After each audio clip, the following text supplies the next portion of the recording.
know Reaper, the Scouse guys brought it up a couple of times, of where we've approached a sort of cultural dead end in movies and storytelling in terms of we've told and seen everything that we can realistically see so far. Mm-hmm. If you compare it to like movies from our childhood, the sort of age we're at, I remember like a mid movie like Congo was still amazing to watch because you'd never really seen that part of Africa before. Yeah. Whereas now we know everything. And I was talking to my head chef about this the other day in terms of what we reached in the culinary world is where the movie world is now, but we were there 15 years ago. To put it into context, so you have all these periods of cooking. You have the classic age of the like 70s and the 80s. Then Marco Pierre White came along, made it a rock and roll thing. Then Gordon Ramsay came along, and all these other chefs that made it more of a, you got more of an insight. And then in the mid 2000s, you had Heston Blumenthal and other chefs out in Chicago like Grant Achatz who took it to the molecular level, which is the equivalent of where we're now in movies of, or maybe about 5 years ago, where you are in movies where the CGI was just constantly prevalent.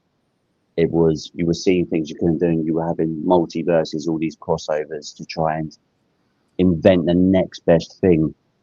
But what me and my head chef noticed was in the cooking world, we all saw this and took a step back and was like, okay, let's go back to the classics, kind of like what the movie world's doing now. But the reason we've been able to keep our businesses open and some have failed is because the businesses that have succeeded respected what came before. So if you put a lemon tart on the menu like we will, we'll respect it and maybe just change one or two things. But you had other kitchens that failed because they tried to deconstruct it.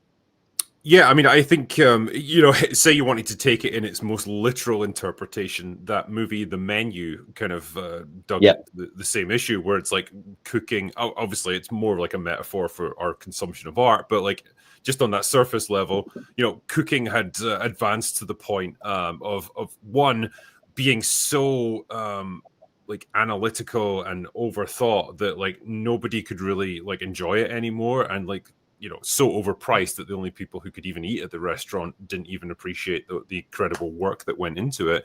And what is the meal that is enjoyed right at the end of it? It's a fucking cheeseburger, just the simplest, easiest thing in the world, but like something that's made with love and care. I think that's still a universal thing. And so I think there's still a lot to be said for stories that, hey, they might not do anything revolutionary. I'm trying to think of a good example recently, like Nobody, right? The movies Nobody 1 and 2. Yeah. Nothing like earth-shattering there. Nothing particularly, different or groundbreaking. Hey, just a fun movie. Sometimes that's all I need, And I think, with when we talked about the sort of cultural dead end that we'd reached, it was more the habit of Hollywood to just do remakes of things. And I've talked about this in many videos before. It's done mostly for financial reasons because it seems like a surefire thing. Hey, we'll just take this thing that was done before and was successful and we'll do it again. Yeah, exactly. Yeah. And so without really understanding what made it work and without really respecting what came before, it's just, let's just milk the cash cow. And that's the cultural dead end that entertainment has reached, because there isn't the will yet to experiment with new stories or to give them the chance that they deserve. Like, I know you're always going to have the indie sphere and stuff, and that's great, but it doesn't really like move the culture in any perceivable way because it's too small. It's the big blockbusters that like ultimately garner all the attention, and it's what people are going to respond to.